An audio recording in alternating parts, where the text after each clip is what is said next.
My name is Debbie. I was 26 years old when I realized my own apartment wasn't really mine. That realization didn't come with shouting or slammed doors. It came quietly, the way betrayals usually do. Came with a spare key. I remember the exact moment it finally clicked. My mother stood frozen in my doorway, her hand still wrapped around that familiar key, her eyes scanning my apartment like she had walked into a scene she wasn't supposed to see. For the first time in my life, she looked uncertain, almost afraid. And in that instant, I knew something fundamental had shifted. But it didn't start there. It started weeks earlier with tiny signs I kept trying to ignore. The subtle invasions. I would come home from work and feel it immediately. Not see it, feel it. The air smelled faintly of cooked food even though I hadn't turned on the stove. My laptop sat at a slightly different angle on my desk. Laundry folded tighter than I ever bothered to fold it. Nothing broken. Nothing stolen. Just the quiet confidence of someone who had been there and felt entitled to improve things. Every time I confronted her, I got the same response. I'm your mother. I worry. I'm just helping. As if those words erased locks, privacy, and adulthood all at once. First, I told myself I was lucky. Other people's parents didn't care this much. But deep down, irritation began twisting into something heavier. Something darker. Because I hadn't escaped my childhood home. She had followed me. The ghost of my teenage bedroom. It stopped being about food and tidying when I realized she wasn't just checking on me. She was checking me. My drawers. My jewelry dish. The small box where I kept old letters and private photos. That was when a memory I'd buried came rushing back. I was 16 again, standing in my childhood bedroom, my diary open on the floor. My handwriting exposed. My thoughts stripped bare. I could still hear her voice from that day, calm, almost cheerful. If you don't have anything to hide, why are you locking this? She'd smiled like she was teaching me a lesson. Now, years later, I was standing in a different room in a different zip code, but the feeling was identical. Same power. Same entitlement. Different address. The call that changed everything. I called her before I could talk myself out of it. She answered immediately, voice warm and proud. Hi, sweetheart. Did you see what I left you? I saw the food, I said carefully. And I saw that you were in my bedroom. There was a pause. Not surprise. Recognition. Oh, Debbie, please, she said. I was just straightening up. You live alone. It's not safe. I wanted to make sure you weren't letting some random guy stay over. There it was. Not concern. Control. You went through my things to check if I have a boyfriend? I asked, my voice cracking despite my effort to stay calm. I'm your mother, she repeated, like a line she'd memorized years ago. I need to know what's going on in your life. The same script. The same dismissal. And suddenly I understood something I'd never allowed myself to say out loud. She didn't want to know my life. She wanted to monitor it. The threat I finally meant. I told her, slowly and clearly, that this was my home. That she didn't get to walk in just because she felt curious, lonely, or worried. Her tone sharpened instantly. You're being dramatic, she said. Stop acting like this is some TV show. That was when something in me cooled. If you keep doing this, I said, surprising even myself, I'm changing the locks. Silence. Real silence. You would lock out your own mother? She asked, disbelief wrapped tightly around anger. The guilt came automatically, the cosign lease, the help, the support she never let me forget. But beneath the guilt there was something else. Exhaustion. I want you to knock, I said. To call. To treat me like an adult. She laughed, but it wasn't kind. I know what's best for you, she said. That was the moment I stopped trying to convince her. The line I crossed on purpose. When I hung up that night, my hand shook. I didn't cry. I didn't scream. I just sat there, staring at my phone, realizing I had done something I'd never done before. I'd ended the conversation. For the first time, she wasn't the one deciding when it was over. And for the first time, I understood something clearly. If she wouldn't respect my boundaries out of love, then she was going to learn them through consequences. Because keys don't just open doors. They open power. Before we continue, don't forget to subscribe for more stories like this. And comment below. Have you ever felt like a parent's love crossed into control? I didn't change the locks right away. Not because I doubted myself, but because a small, stubborn part of me still hoped she'd stop on her own. That hope lasted exactly 4 days. The violation I couldn't ignore. I came home late on a Thursday evening, mentally drained, already planning to collapse on the couch and forget the world for a few hours. The lights were on. I hadn't left them on. The moment I stepped inside, my stomach dropped. My shoes weren't where I'd left them. The throw pillows were arranged just a little too neatly. And the framed photo on my shelf, the one of me and my college friends, had been turned face down. I stood there, keys still in my hand, listening to the quiet hum of an apartment that had been occupied without me. Again. This time she hadn't even tried to hide it. What she took upon herself to fix. The kitchen counter held a list. Handwritten. In my mother's looping cursive. Clean out fridge, throw away expired makeup, organize bedroom, remove distractions, remove distractions. My chest tightened. I walked into my bedroom and felt like I'd stepped into someone else's life. My drawers had been reorganized. Clothes I liked were pushed to the back. And the small locked box on my dresser, the one I'd never given her access to, was open. I stared at it, heart pounding. Inside were old letters, photos, things I'd never shared with anyone.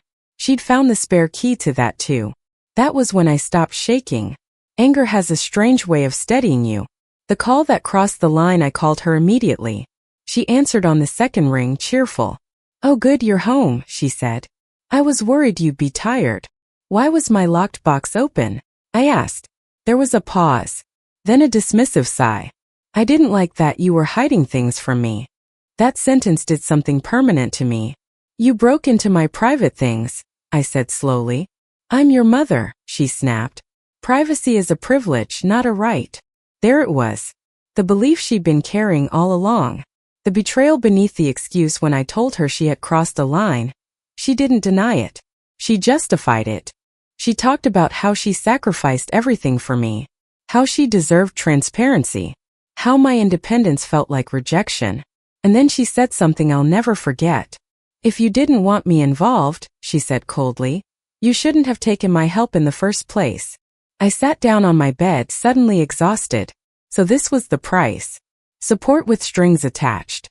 Love with conditions. Control disguised as care. The threat she didn't expect me to mean.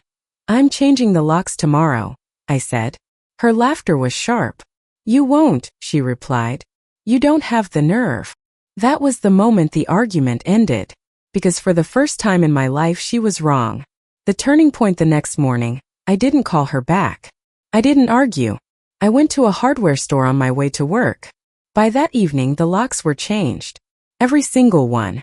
I stood in my doorway afterward, holding the new keys, feeling terrified and powerful all at once. Then my phone buzzed. A message from her. "Why won't my key work?" I stared at the screen, hands steady now, and I typed the words that changed everything. "Because this is my home." She didn't reply. But I knew what was coming. Because people who lose control don't back down quietly. Before we continue, don't forget to subscribe for more stories like this. If this chapter hit close to home, give it a like, it really helps the channel. And comment below. Have you ever had to enforce a boundary someone thought you'd never keep? She didn't call right away. That surprised me. My mother was never the type to sit with discomfort. Silence to her was something to be filled, preferably with explanations, guilt, or authority. So when my phone stayed quiet after I sent that message, I knew two things at once. She was furious. And she was planning. When control turned public, the first sign came the next morning. I opened my phone to a string of notifications from relatives I hadn't spoken to in months. "Is everything okay between you and your mom? She's really worried about you. She says you've been acting strangely." Strangely. That word had always been her favorite. Not angry. Not hurt. Not violated. Just unstable enough to dismiss. By lunchtime the story was clear. She hadn't told them she'd gone through my things. She hadn't mentioned the spare key. She hadn't admitted the locks were changed because she refused to respect boundaries. She told them I was pushing her away and overreacting. And for years that version of me would have panicked. This version didn't. The call I finally answered, she called that evening. I let it ring twice before answering. "What did you do?" she demanded. "I set a boundary," I said calmly. "You humiliated me," she snapped. "Your aunt asked why my key doesn't work." "That's not humiliation," I replied. "That's a consequence." She laughed, sharp and disbelieving. You think you're teaching me a lesson? No, I said. I'm protecting myself. That's when the mask dropped. If you don't fix this, she said coldly, don't expect any help from me ever again. There it was. The final card she always played. I took a breath. Okay, I said. She went silent. Okay, she repeated. Yes, I replied. I'm okay with that. She hung up. The fallout she didn't anticipate. She expected me to fold, to call back crying, to apologize, to beg for things to go back to how they were. Instead, I did something else. I documented everything. Dates she entered my apartment. Messages where she admitted to going through my belongings. Photos of my reorganized drawers and open box. Not to post online. Not to shame her. But to ground myself in reality. Because gaslighting only works when you forget what actually happened. The moment the power shifted a week later, my landlord emailed me. Apparently, my mother had tried to contact him. She wanted to know if she could be added to the lease, for safety reasons. He declined. And CC'd me. That was the moment I realized something important. She wasn't worried about me. She was worried about losing access. And access once lost is terrifying to people who confuse control with care. What revenge really looked like: there was no big confrontation. No screaming match. No dramatic scene where she admitted fault. The revenge was quiet. It looked like locked doors, unread messages, and a life she could no longer enter uninvited. It looked like me coming home to exactly how I left things. Like sleeping without checking the lock twice. Like knowing no one would read my thoughts without permission. That was the payoff. The last attempt, she sent one final message. I hope you're happy pushing away the only person who truly loves you. I stared at it for a long time. Then I typed back. Love doesn't require keys. And I blocked her. The peace that followed the quiet afterward felt strange at first. Unfamiliar. But then it softened into something I hadn't felt in years. Peace. I decorated my apartment how I wanted. I stopped bracing for criticism. I stopped explaining myself to people who never listened. And slowly the guilt faded. Because guilt only survives when you believe you're wrong. I wasn't.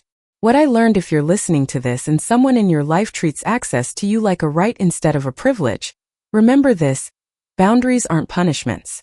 Privacy isn't rejection. And love that demands control isn't love at all. Sometimes the strongest revenge isn't confrontation. It's closing the door and finally locking it. Before you go, don't forget to subscribe for more stories like this. If this ending resonated with you, give it a like, it really helps the channel. And comment below. Would you have changed the locks? Or kept hoping they'd change?